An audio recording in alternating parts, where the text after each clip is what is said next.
Hello and welcome to another Escape from Tarkov video. Now this video is going to be in one series called Loot or Don't Loot, and the focus of this video is to look into containers on Escape from Tarkov, such as the red duffel bag, weapons boxes, ammo crate cases, those things, all of the lootable containers inside the raid, and see which ones are worth looting and which ones aren't. Now to start off with, we're only going to do 10 loots of a container, mainly because I'm going to break down each loot individually. Now, it's not a massive sample size, so do take this with a pinch of salt. The red bags that I'm doing now, the red duffel bags, the sports bags, they underperformed what I would think they would in the actual game because I didn't get any massive drops, and I did get a lot of just nothing, so I don't think RNG was on my side in this video. So I just want to say up front that take what happens in this video with a grain of salt. Sometimes you can get a power supply or a car battery in the red duffel bags, and that is an immediate 200k. So I still think they're worth checking, even though they do have a low price at the moment as per this video. So I'm going off into Shoreline because Shoreline has the biggest density of sports bags per map, I believe. And what I really want to do is I'm just going to loot the one bag. I'm not going to double loot it because this is an offline mode, so I know the bags can't be hit first, so that you're getting a full loot. None of these bags have been hit before I've got to them. But sometimes offline mode does have a habit of just giving you the same loot over and over again from the same items. So I'm trying to loot 10 different bags, so they shouldn't duplicate. Now the first bag is at the weather station. Most people know where this bag is. It's compared to the other loot in the building. You've got 3 filing cabinets upstairs, you've got a safe, you've got a computer, you've got a medical box in the room just to the right of it. You've got 2 weapons crates outside and a key spawn up in the tower. It's probably the worst item to loot in this area. And as you can see, not off to a great start. It was absolutely nothing in that red bag. Now the next bag is located in the power station. There should be 2 in this area. The first one's in this little container. Now it's pretty safe to loot because you've got your back to 2 entrances, and I don't think I've ever really came into a fight. But the only thing this has is a Augustin stim, which is worth 1500 to the vendor, and it's 1500 on the flea market. So you just sell it to the vendor, sell it to therapist, because if you sell it on the flea market you're going to incur a charge on it anyway, so you're going to be losing money on that one. The next bag after that is in the shower room. Well, it's not the shower room. Also be careful because there's a key spawns on that chair that I just went past, which is quite expensive. I think it's one of 400, 500 grand keys, so keep an eye on that. Now this bag, again, nothing in it. I was expecting, honestly, with the amount of space and slots you have in the sports bag, to get some better stuff, but unfortunately that wasn't the case. I will say though, if you're struggling for Jaeger's first quest, where you've got to find the croutons, red bags are amazing to do that. The red bags and the ration crates, which is another one I'm looking forward to doing, because the ration crates I think are going to be really good money in comparison. If you're excited for any, if you want me to find out the prices for any container in game, don't hesitate to drop a comment down below as well. Now down here in this part, a red keycard spawns just there, so keep an eye on that. But this must have the most densely populated red bag spawns in the entire game. And this room, the next room, and the room after that, you've got about 6 red bag spawns. It's ridiculous. Now, I got a rechargeable battery from this one. So, technically speaking, the rechargeable battery is only 10 grand to the vendor and 12 grand to the flea market.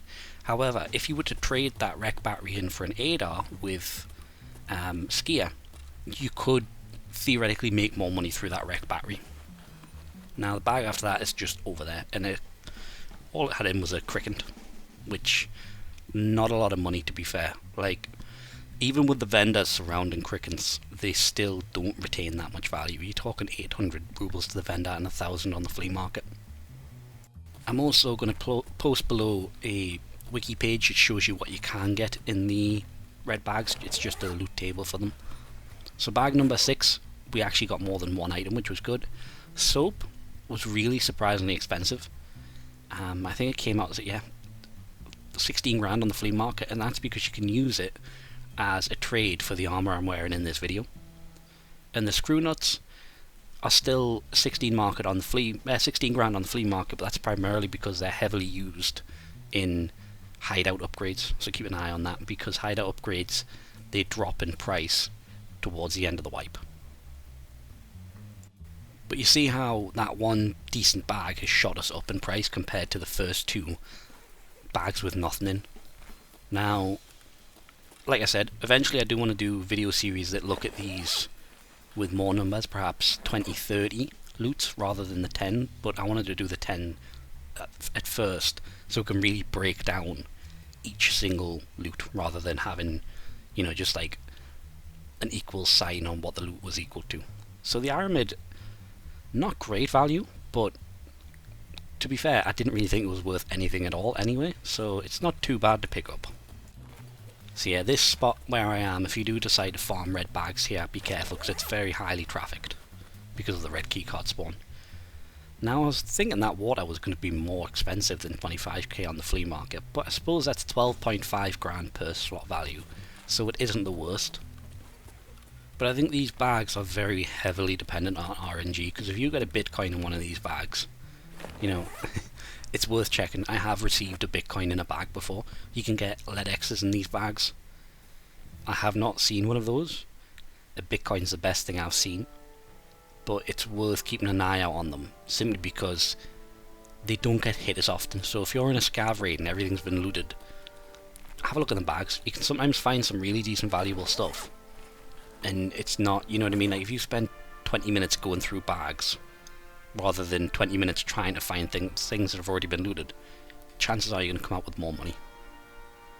And that was our last bag with the USB plug and the matches. Surprisingly quite expensive, those 2 last items. The USB plug isn't that expensive. What I like to do is I look for them on the flea market, and if they're under 4 grand, I buy them all up, because you can use 10 of them for an M1A trade.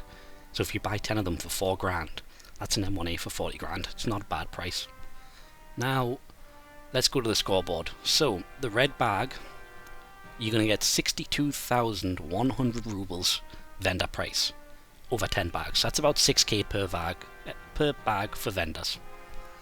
Whereas I got 168,000 rubles flea market price across 10 bags. So you're looking at about 16.8 grand per bag. I would honestly say it's probably a lot more than that. I would say if you'd done 30 or 40 loots, you'd come out with more of an average on 30 grand per bag.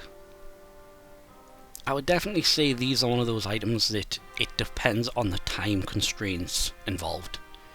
If you're, if you're in Shoreline as a scav, it's 10 minutes left in the raid and you've got ADM basement extraction. Yeah, if everything else has been hit, go downstairs and loot the bags. You could make yourself an extra 100k quite easily. If you've got room to loot, yeah, but I wouldn't risk looting these bags if you're A, got way more value on you than you can get from these bags, or B, don't have that much room, because there's not really that much point. I usually find that I only really loot these bags when I go into a raid and I forgot to take food or drink, and that's, lowering, that I'm getting low on energy and low on thirst, because then it becomes a necessity to loot these bags to actually carry on with my raid.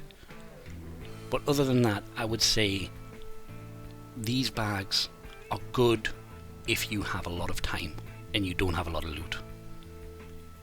Really, you want to be prioritizing more valuable containers, which I don't know which ones are more valuable yet. Probably the safes. The safes could be good value. I'm also going to do the cash registers, because I think that would be good. They used to be the best money in the game, but now they're sadly the worst.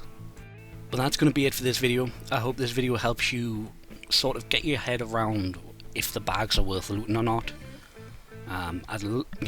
This is going to be going in tandem with the Road to Kappa series, so if there's any items you want me to look at, any containers, just drop it down in the comment down below. and I hope you have a good day. See you next time.